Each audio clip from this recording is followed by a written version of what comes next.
Hi, welcome to Courageous Journeys. I'm Peggy Oliveira. With today's Q&A, it's a question from Colleen.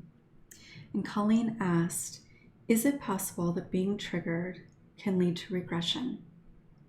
I've recently been struggling with being able to express myself as an adult.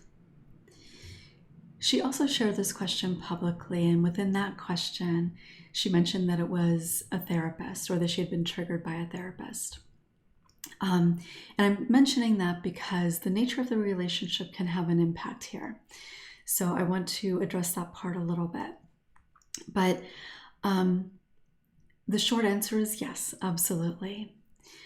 Though I wouldn't generally use the term regression. And part of the reason for that is it's kind of a technical term, and it's also, there's kind of a connotation with it that that I'm not crazy about. So what I would say is that being triggered in our present day, whatever that might look like, the act of actually being triggered takes us back to a time when we were most wounded and felt the same type of feeling. So the familiarity of that feeling, so when it comes up in our present experience, whatever that feeling feels like in our body, it takes us back to the time when we felt that very strongly in the time that we were most wounded. So I hope that that makes sense. It takes us back to the time that we were most wounded and felt that familiar feeling. Maybe that's a better way to say that.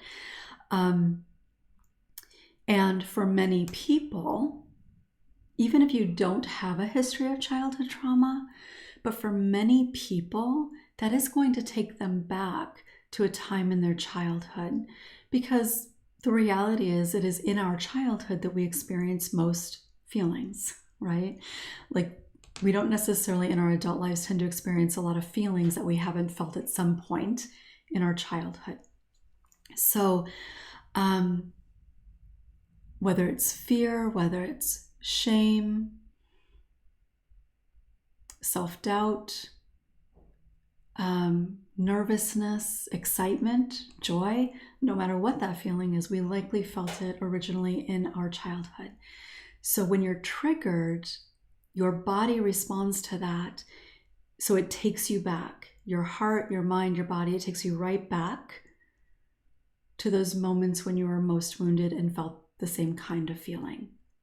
So from that place, it's very easy to kind of get wrapped up in those experiences, those feelings, those beliefs that were present at that time. And that can certainly show up as difficulty expressing yourself. It may be difficulty with finding words to express yourself. It could be difficulty in feeling confident in expressing yourself. It could be difficulty in feeling some sense of shame, and so you don't feel that you deserve to express yourself or to feel what you're feeling. So there are different ways that that can happen, but it definitely can happen. And that's more likely to happen if we have difficulty connecting those two things. That something happened here, it brought up this, and therefore I'm struggling with this. Because it takes a lot of conscious awareness and presence to be able to do that, which is not natural for most of us. We're not taught how to do that. So that definitely happens, without a doubt. The other part that I think is really important here is that aspect of the nature of the relationship. So, for example, if in your present day there's something that triggers you, like maybe somebody talking about something similar to your experience. So not necessarily even somebody that you know very well, but you hear somebody talking about something that's similar to your experience, and it's a true trigger, right? There's, I'm not going to go into it here, but there's a little bit of a difference between a trigger, like actually being triggered, and something just reminding you of something and then kind of ruminating on that thought, or it being something that you can't stop thinking about. Those are kind of different things, but the ultimate impact can be the same. So I'm not going to go into all of that. But if it triggers you and kind of takes you back to something, whether you're consciously aware of what it is or not, well, in fact, I would say if you're not consciously aware, it's going to have more impact. But something takes you back. That can certainly impact you in a lot of ways, and it can cause you to kind of revert back, in a sense, to having difficulty expressing yourself. But if that situation that triggers you is related to somebody that you have a relationship with, somebody that you've been vulnerable with, somebody that you trust, somebody that maybe you've shared things with that you've not really shared much, or you've not really shared with very many people before, that creates a significant level of vulnerability. And in that vulnerability, you are more likely to be triggered. So that's an important part to recognize. Anytime you're in a vulnerable situation, you are more likely to be triggered. If there's still more healing to do. Now, if you've done a lot of healing and you're in a vulnerable relationship, that's less likely to happen, but it certainly can. And what I mean by vulnerable relationship is just how much have you let that person in? Because that creates vulnerability. And I want to be clear here, vulnerability is not a bad thing. Vulnerability is not weakness. It takes a tremendous amount of courage and strength to allow yourself to be vulnerable, whether it's with a therapist or a partner or a friend, or sharing your views about something in a big way, right? There's no weakness involved in that.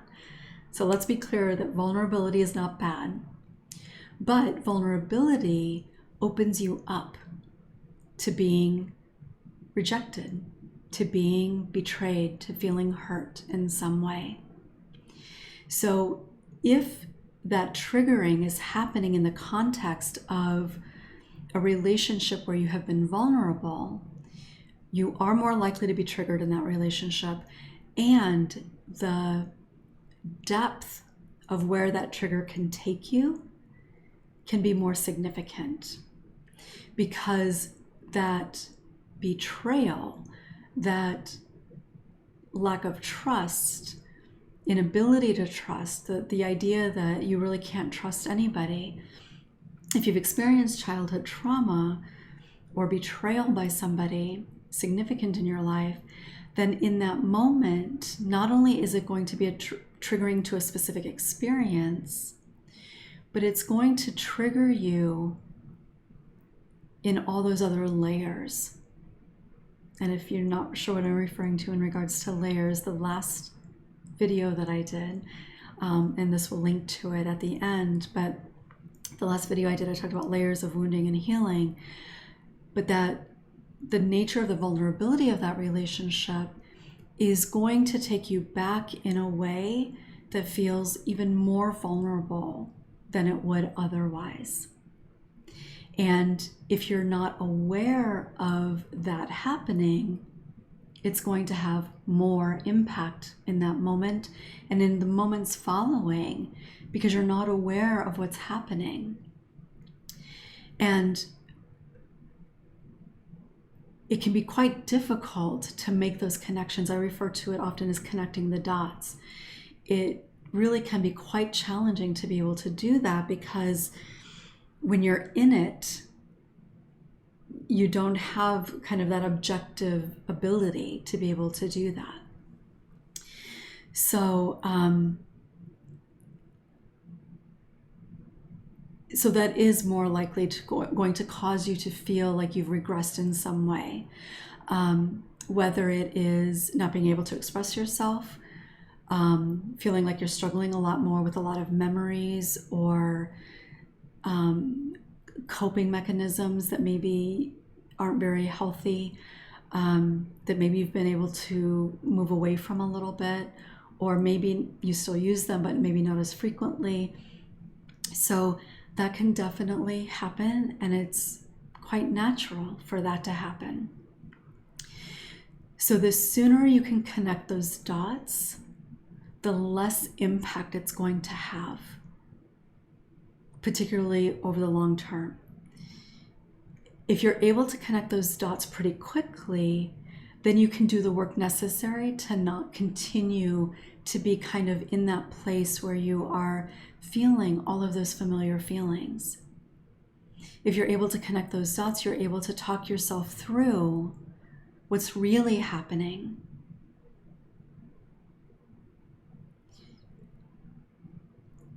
But it's not easy because, again, it's hard to be really consciously aware when you're in the midst of it. So this is where self-compassion can play a really important role. Because when you find, like for example, when you're noticing, I'm having a lot of difficulty expressing myself, for most people, there's likely going to be some sort of judgment or criticism around that. Why can't I express myself? What's going on with me? What's wrong with me? What's happening? Why can't I do this? Why am I feeling this way? And that judgment actually is reinforcing all those beliefs that trigger took you to, which creates more harm. So if you can meet that, if you can meet those questions that you're asking yourself, why am I feeling this way? Why is this happening? If you can meet that with self-compassion, then you're not meeting it with judgment. If you're not meeting it with judgment, you're not reinforcing those old beliefs. So self-compassion in those moments can look like curiosity. Like, wow, what is going on? I'm really having a hard time. I wonder what this is about. So you can give yourself then some space to understand what's happening. If somebody said something that was hurtful, that was the original trigger, or actually the experience that left you wounded, then in that awareness, you can remind yourself with compassion that you are worthy, that you've done nothing wrong, that you can meet it with kindness and understanding, just like you would if a friend shared with you what she was struggling with. So in those moments, self-compassion can really go a long way in helping you work through that. Because as long as we hold on to any sort of judgment or criticism or shame around the fact that we've been triggered, then it's a lot harder to come out of that. Thank you for your question, Colleen. I hope that helps. And I have no doubt that there are a lot of other people who have also found struggling with that. So again, I think an important part to keep in mind is that when we are triggered in some way in our current life, our present life, and we find that we're struggling a lot, that the reason that happens is because that feeling is a familiar feeling to a long time ago when we were really wounded, and it created that feeling within us.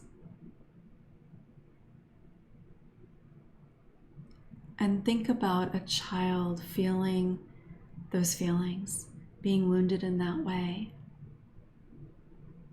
You would never say to a child in that place, "What's wrong with you? Get over it. Why are you behaving this way? There's no reason for you to feel this way." And that's why self-compassion is so important. If you have a question that you'd like me to answer related to mental health, childhood trauma, emotional healing, please send it to QANDA, it's Q&A, at courageousjourneys.com. And I will answer it on an upcoming Courageous Questions video. If you haven't subscribed, don't forget to do so. Be sure to click the little bell for notifications when I release a new video. If you think this video would be helpful for somebody else, please consider sharing. Thank you for joining me. I will look forward to seeing you next time.